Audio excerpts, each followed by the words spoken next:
काका, इथे टॅक्सी कुठे मिळेल? आज तुम्हाला कुठेही टॅक्सी मिळणार नाही. नाही, पण मी मगाचपासून उभी आहे, दिसलीच नाही टॅक्सी. का? संप आहे ना टॅक्सीवाल्यांचा. आता 2 दिवस टॅक्सीवाल्यांची अशीच बोंबाबोंब असणार आहे.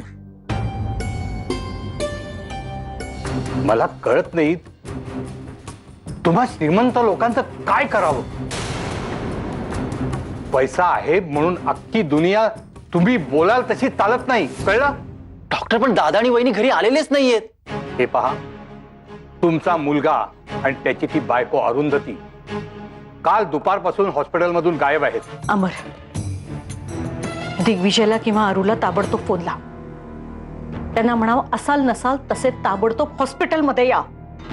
ऑपरेशनची वेळ जवळ आली आहे. ऑपरेशन? कुणाचं ऑपरेशन? आता कुणाचंही ऑपरेशन होणार नाही. प्लीज चला ना, आपल्याला आधीच उशीर झालाय. आपण कोणालाही न सांगता आलोय. अरू डोंट वरी, मी सगळं मॅनेज करेन. तू का काळजी करते? मला काही कळत नाही अरू. चला. हे बघ, हे सगळ्या गोष्टी आहेत ना, मी मॅनेज करू शकतो. नवऱ्यासोबत एकांत मिळावा म्हणून सरळ हॉस्पिटलमधून गायब व्हायचं?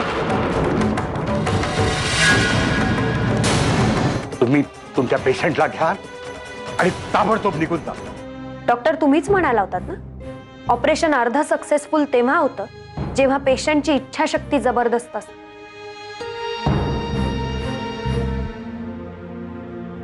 तुम्हीच मला सांगा डॉक्टर, या हॉस्पिटलच्या रूम्स मध्ये किंवा या औषधांच्या वासात ही जगण्याची इच्छाशक्ती मिळते? जिथे जगावंसं वाटतं तिथे नेलं होतं मी त्या.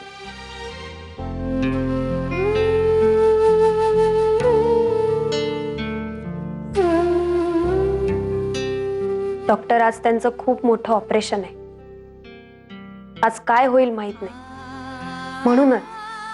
म्हणूनच कालचा एक दिवस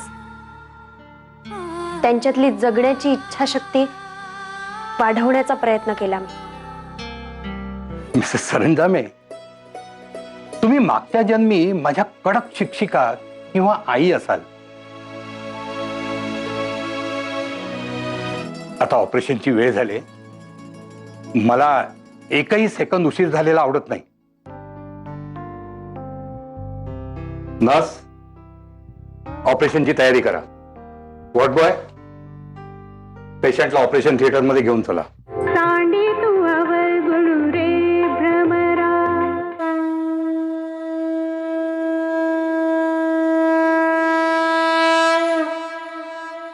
मी गाऊ शकते ना अरू सारखं गोड भजन? तुझा फक्त आवाज अरुंधती सारखाच आहे,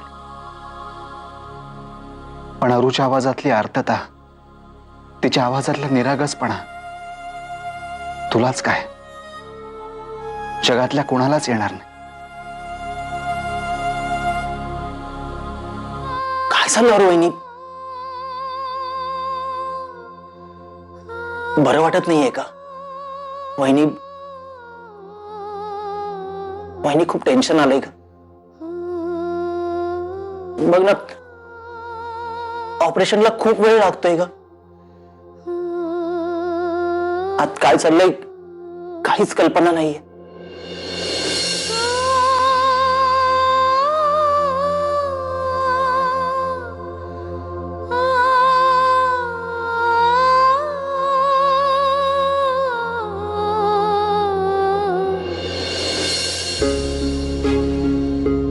इथं कशी?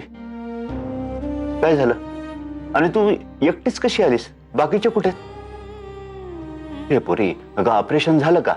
संपत आलंय म्हणूनच आले दाजी. मी सांगितलेल्या गोष्टी आणलेत. होय. आणा मग.